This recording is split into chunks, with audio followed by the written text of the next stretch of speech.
पाकिस्तान अफगानिस्तान के बीच स्ट्राइक्स चल रही है, तो किसमें कितना है दम। जमीन और आसमान की लड़ाई में कौन किस पर पड़ेगा भारी। आइए जानते हैं पाकिस्तान अफगानिस्तान संघर्ष क्या है।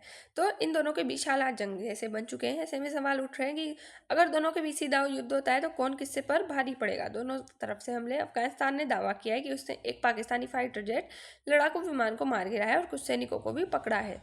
वहीं पाकिस्तान भी कह रहा है कि उसने तहरीक ए तालिबान यानी तालिबान से जुड़े लड़ाकों और अन्य समूहों के ठिकानों पर हमला किया और कई लड़ाके मार दिए। शिकस्त और दावे। अफगान पर पक्ष का दावा है कि उसने पाकिस्तान की कई चौकियों पर कब्जा कर लिया और करीब 55 पाकिस्तानी सैनिकों को मार दिया है। पाकिस्तान का भी दावा है कि उसने करीब 133 अफगान लड़ाकों को मार गिराया है। पाकिस्तान अफगानिस्तान के बीच युद्ध तनाव के मुख्य कारण डूरंट का विवाद है, जो 1893 से ब्रिटिश शासन काल से चल रही है। पश्तून जनजातियां दोनों ओर बटी है। टीटीपी पाकिस्तान तालिबान का मुद्दा है, यानी कि ये आतंकवाद फैलाने का कार्य करता है। ये डूरंट लाइन हमें यहाँ पे देखने को मिल रही है।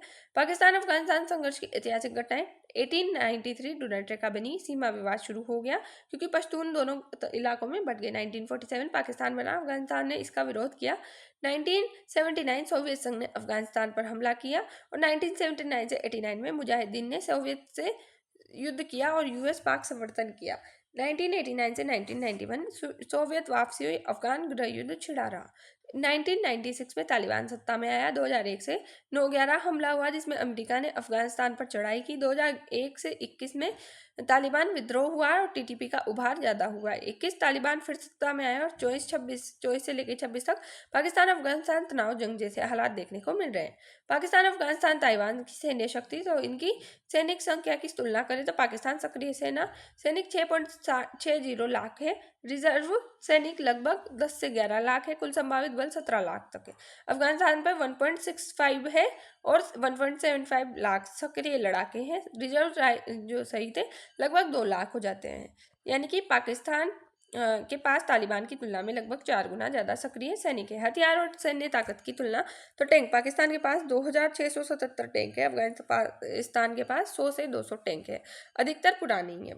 बख्तरबंद वाहन पाकिस्तान के पास 59,000 है और बख्तरबंद उसके साथ बख्तरबंद वाहन है और 6,000 जो एयर फाइटर व्हीकल्स है वो है, सॉरी अरमाउंडेड। तालिबान कुछ हमवेयर यानी कि अमेरिकी सेना द्वारा छोड़े गए वो भी रखता है। तोपखान यानी कि आर्टिलरी में पाकिस्तान लगभग 4,600 तोपें रखता है, तालिबान सिर्फ कुछ 100 रखता है। वायु शक्ति पाकिस्तान कुल विमान 1399 फाइटर जेट है, 400 से ज्यादा। अफगानिस्तान के पास 9 पुराने विमान है और 23 हेलीकॉप्टर से। तालिबानियों की विशेषता। तो हालांकि आंकड़ों में पाकिस्तान बहुत आगे है, लेकिन तालिबान के लड़ाके पहले इलाकों में गुरिल्ला युद्ध में माहिर है, लंबे समय से युद्ध का अनुभव उन्हें है। आत्मघाती और आत्मसम्मान युद्ध रणनीति उनकी है। तालिबान पाकिस्तान को कड़ी टक्कर दे सकता है, खासकर सीमावर्ती और पहाड़ी क्षेत्रों में। संयुक्त राष्ट्र दोनों देशों से संयम बरतने की अपील की। नागरिकों की सुरक्षा पर जोर दिया। संघर्ष को बातचीत से सुलझाने की कहा है। अमेरिका, चीन, रूस, भारत, ईरान का अपील। वैश्विक शक्तियों के संयम, संवाद और क्षेत्रीय स्थिरता की अपील है, क्योंकि यह संघर्ष पूरे एशिया की सुरक्षा को प्रभावित कर सकता है। निष्कर्ष। पाकिस्तान अफगानिस्तान तनाव ऐतिहासिक सीमा विवाद और आतंकवादी नेटवर्क से जुड़ा है। एक संरचनात्मक संकट है जिसे केवल सैन्य शक्ति नहीं बल्कि कूटनीतिक समाधान ही स्थिर कर सकता है। जय हिंद, जय भारत। Thanks for watch.